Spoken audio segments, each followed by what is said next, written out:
So hello everyone, myself Shubham Pawar and I am the team leader of Team Object and I am here to present our system PRAHAR. So if a rally happens on Ballary Road tomorrow at 5 pm, the control room has no way to know how long the jam will last, how many officers to send or which roads to divert to. And it's all guesswork. And that's what PRAHAR is trying to solve. So PRAHAR, a predictive resource allocation for high impact area response. It works in three stages. First is the predict, then recommend, and then learn. We built 8 models.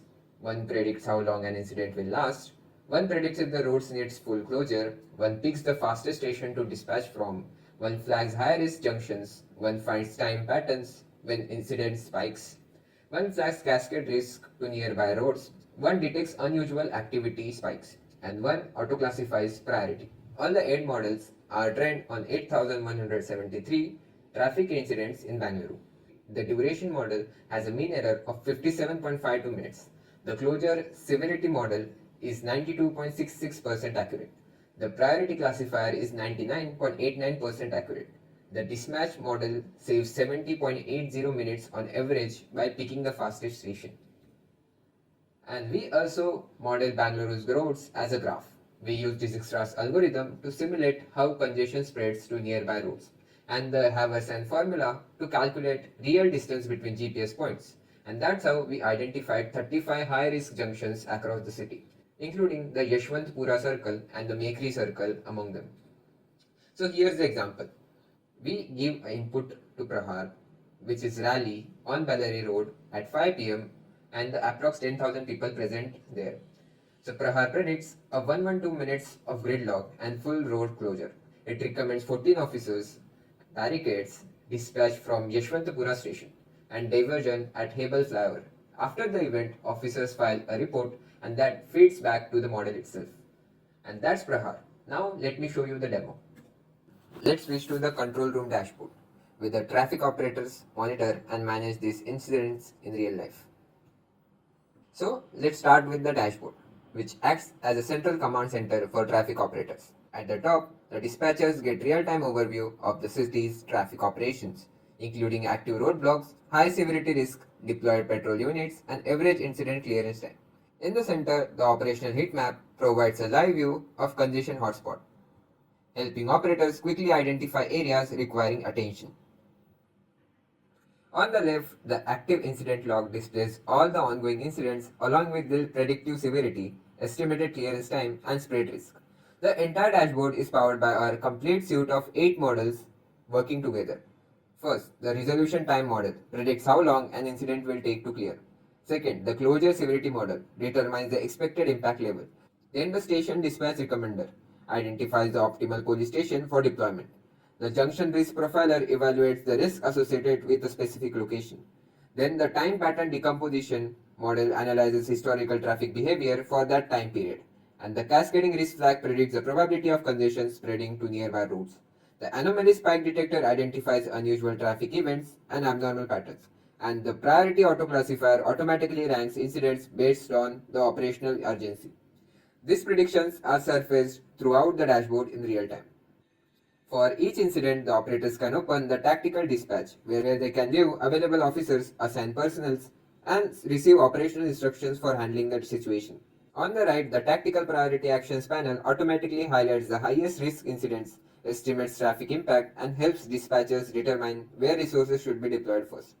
Together, these components provide a real-time operational picture, enabling faster and more informed decision making. To demonstrate the dispatch workflow, I'll assign an officer to this incident and switch to the officers portal to see how that assignment is received in the field.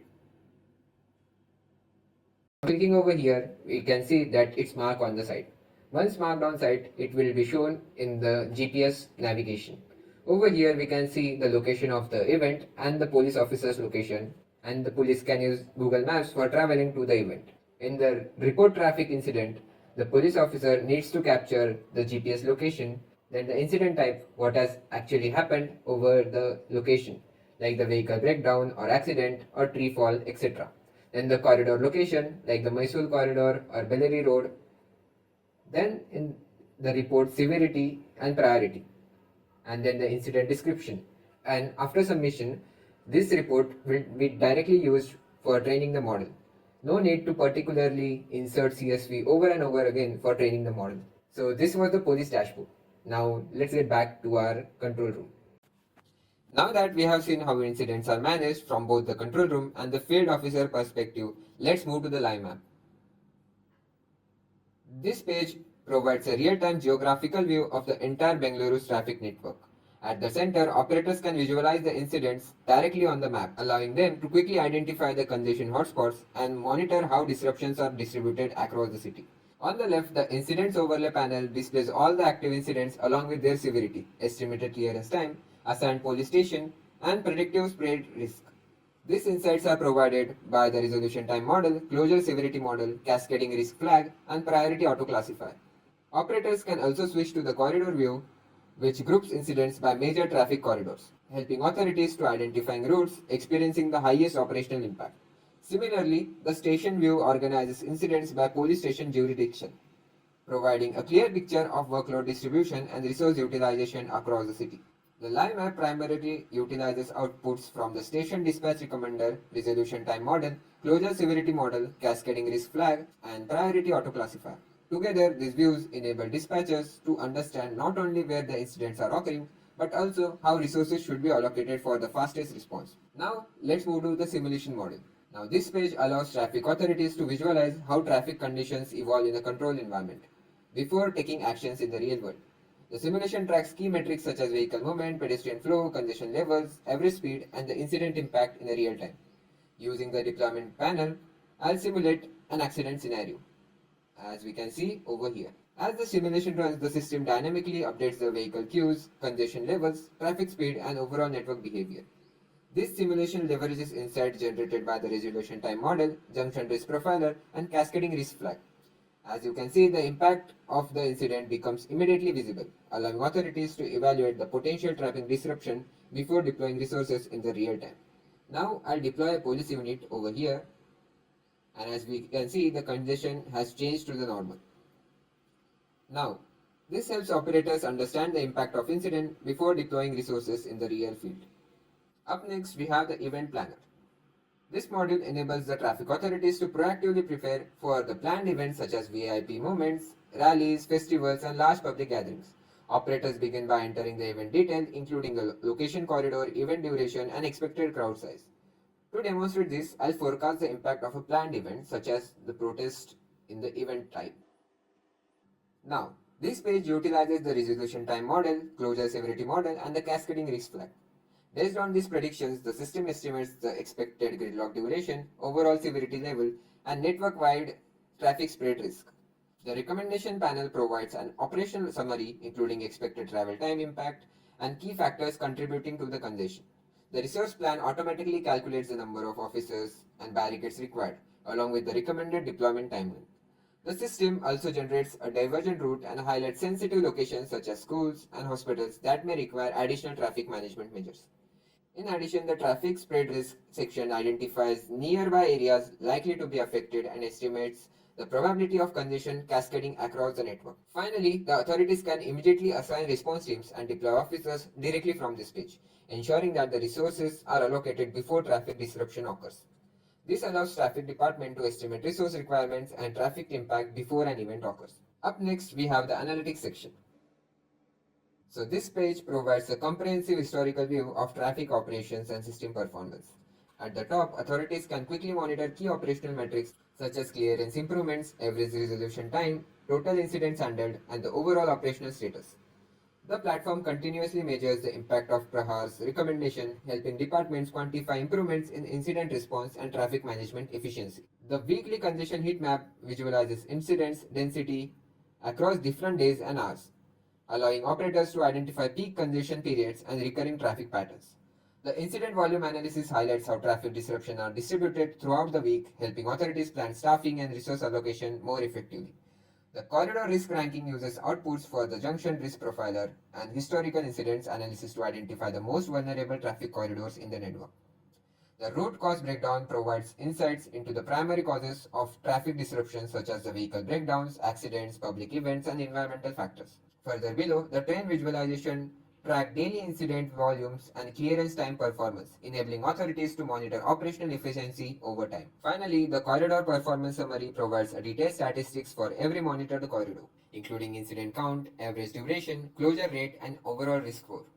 Together, these insights help traffic departments understand long-term pattern, evaluate operational effectiveness, and make data-driven decisions for future traffic planning. Now, let's move to the officer's page. This model provides a real-time overview of field personnel, their operational status, and patrol coverage across the city.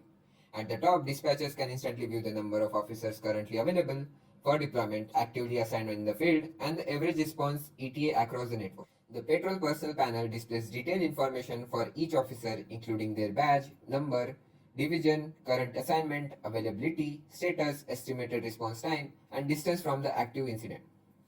This allows dispatchers to quickly identify the most suitable officer for a new deployment. This page also distinguishes between the active patrol unit and the standby person, providing a clear picture of available resources at a given time. On the map, the operator can monitor live patrol coverage and track officers' location in real time, ensuring the optimal resource allocation across the city. This model primarily utilizes the outputs from the station dispatch recommender and helping authorities deploy the right person to the right location as quickly as possible. Finally, we have the risk intelligence model. This page provides a strategic overview of risk across Bangaluru's traffic network. Using historical incident data, traffic flow patterns, road closure rates, and clearance statistics, the system continuously evaluates and ranks monitored corridors based on the operational risk. At the top, the authorities can instantly view the number of critical, high risk, and monitored corridors across the city. The risk distribution section provides a network-wide breakdown of corridor risk levels, helping operators identify corridors that require additional monitoring. Below that, every corridor is ranked based on its calculated risk score, incident frequency, average clearance time, and closure rate. This page primarily utilizes outputs from the junction risk profiler, cascading risk flag, and anomaly spike detector. By highlighting high-risk corridor based on the historical data and operational trends, the traffic authorities can proactively position patrol units, improve response readiness, and reduce the likelihood of citywide congestion. Together, these insights provide traffic authorities with a complete view of citywide operations, helping them allocate resources effectively and respond faster to incidents, and improve overall traffic management. So this concludes the demonstration of our control room, and now I'll show the demonstration of the Citizens app. Let's start with the Citizen portal, which has three core features. First is the alert page, where commuters see live verified disruptions directly from the control room. If we switch to the traffic map page, commuters don't just see generic red lines, they see the exact radius of the bottleneck, as we can see over here. And then finally, on the divergence page, where the system provides instant, safe, alternate routing before anyone hits the gridlock. As we can see over here, I can just insert a junction into my destination, and I can just see the closures, and it is using Map My India API key in the background. In the live alerts, users can as well report the blockage for the unplanned and planned event, and accordingly the system will work in the future. So this concludes the demonstration for our PRAHAR, and thank you for watching.